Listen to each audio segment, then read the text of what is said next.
दोस्तों नमस्कार, मैं हूं राजेश यादव। आप देख रहे हैं ली टीवी न्यूज। ये जो दो लोग हैं झंडा और डंडा के साथ आए हुए हैं, और ये जो है स्वयंभू सम्राट का जो इनके पास झंडा है, और ये जो है इनसे पूछना चाहता हूँ इसका क्या मतलब है। क्या नाम है आपका? जय हिंद जय सुभाष। इसका मतलब ये है कि नेता शुभ नाम क्या है आपका? हमारा शुभ नाम है संजय सिंह, कहाँ से आए? कानपुर देहात। अच्छा, इस झंडे का मतलब क्या है? इस झंडे का मतलब है ये हमारे स्वयंभू सम्राट का झंडा है, नेताजी सुभाष चंद्र बोस। जी उन्होंने नारा दिया था, तुम मुझे खून दो मैं तुम्हें आजादी दूंगा। जी। तो ये जो है आपका झंडा और ये डंडा कहाँ तक सार्थक हुआ? सार्थक यहाँ तक हुआ कि अब वही है, मथुरा जवाहर बाग से लेके अभी तक ये झंडा लेके चल रहा हूँ। और हमारी जो है करेंसी की बात है, जी हमारी भारतीय रुपया लेन देन की बात है। समीकरण रुपए से या किसी विनिमय से जब तक लेन देन सही से नहीं होगा तब तक व्यवस्था सही नहीं होगी।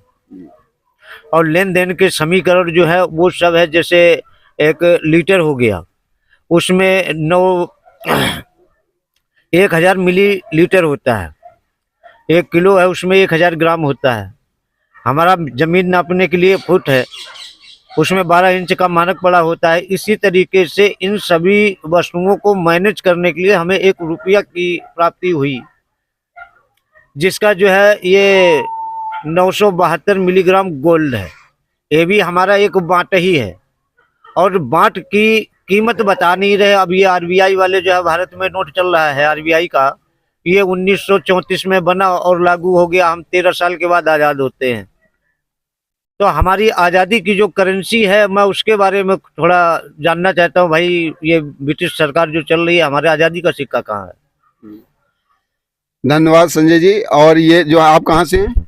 हम भी कानपुर देहात से। अच्छा, क्या शुभ नाम है? नाम देवेंद्र सिंह यादव। अच्छा, आप साथ ही साथ रह रहे हैं? साथ ही साथ क्या, गांव अलग अलग है, दूर दूर है, हम सभी लोग पूरे भारत में हैं।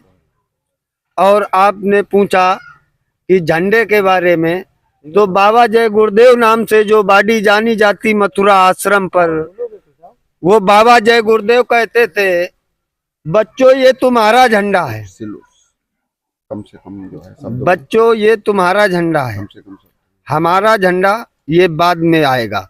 तो ये बाबा जय गुरुदेव को मृत्यु बताकर मथुरा आश्रम से ले गए बेड़ी वाले बाबा को मेदांता हॉस्पिटल, और वहां से लाए तो खितौरा वाले बाबा को। तो अब बेड़ी वाले बाबा गायब हो गए। बेड़ी वाले बाबा ने कहा था, कोई औलिया फकीर आएगा उसको गुरु बना लेना, वो रास्ता बता देगा, रास्ता आगे की दिखा देगा। तो वो औलिया फकीर हमारे राम वृक्ष यादव आए, जो इस झंडा को और डंडा को, और इस झंडे पे सिक्का है, सम्राट है, रूलर है, और सूर्य उदय से सूर्य अस्त तक हमारा नक्शा है। ये साबित करता है झंडा, सूर्य उदय से सूर्य अस्त तक नेताजी का राज है, नेताजी का सिक्का चलेगा। और ये सिक्का भारत को ही नहीं, पूरे विश्व के लोग इसको मानेंगे, इससे लेन देन करेंगे।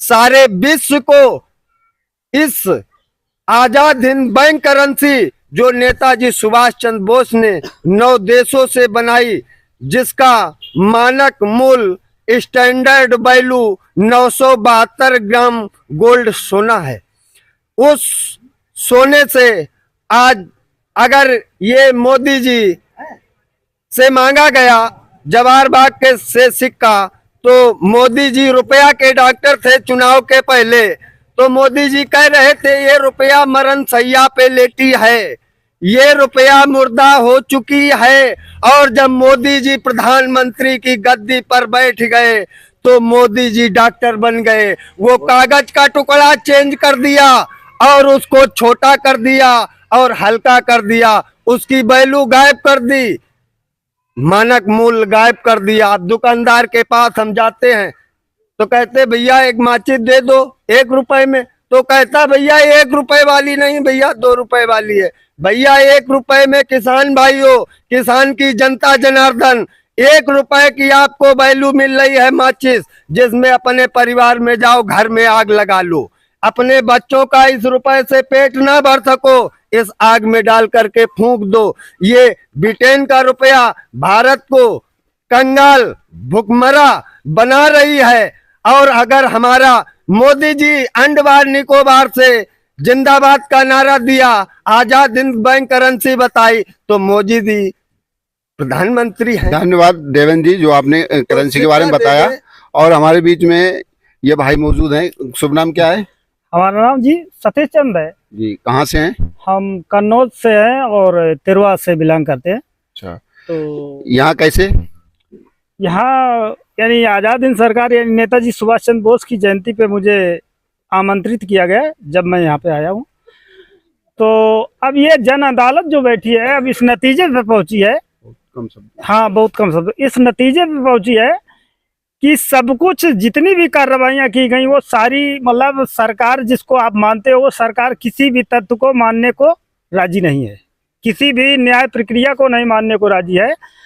और जो हमारे तिवारी जी ने बताया, सभी लोगों ने बताया, बहुत अच्छी जानकारी दी है, उसके लिए मैं बहुत धन्यवाद देता हूँ। लेकिन अब बात यहाँ पे पहुंची है कि कहने का मतलब जिन्होंने नेताजी का नाम लिया उनको फांसी हुई। जैसे हमारे बेड़ी वाले बाबा को जब फूलबाग कानपुर में केवल सलूट मारा और कितना इतना ही संबोधन किया कि सुख धर्म कर्म दिलाना है, जड़ों का राज हटाना, इतने पर ही उनको हथकड़ी और बेड़ी डाल दी, जबकि अपराध कुछ भी नहीं।